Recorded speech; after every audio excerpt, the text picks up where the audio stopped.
SSC CGL म्हणजे नेमकं काय हे अनेकांना माहीत नसतं. SSC CGL म्हणजे स्टाफ सिलेक्शन कमिशन, CGL म्हणजे कंबाइंड ग्रॅज्युएट लेव्हल. केंद्र सरकारमध्ये ग्रुप बी आणि ग्रुप सीच्या काही पोस्ट भरायच्या असतात. या पोस्ट भरण्यासाठीची ही परीक्षा असते. वर्षातून एकदा ही परीक्षा असते. या परीक्षेला किती वेळा बसायचं, नंबर ऑफ अटेम्प्ट्सला काही मर्यादा नाही. आपण फक्त पदवीधर असलं पाहिजे आणि 18 ते 32च्या वयोगटामध्ये आपल्याला या परीक्षांना बसता येतं. SSC CGL परीक्षा ही 4 स्टेजेसमध्ये असते.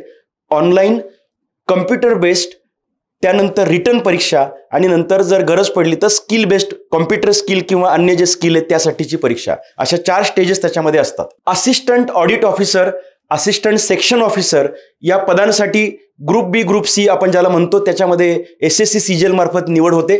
इन्कम टॅक्स डिपार्टमेंट असेल, CBI असेल, ED सारखं डिपार्टमेंट असेल, या ठिकाणी इन्स्पेक्टर, सब इन्स्पेक्टर, असिस्टंट अशा पदांसाठी देखील SSC CGL मार्फत निवड होत असते.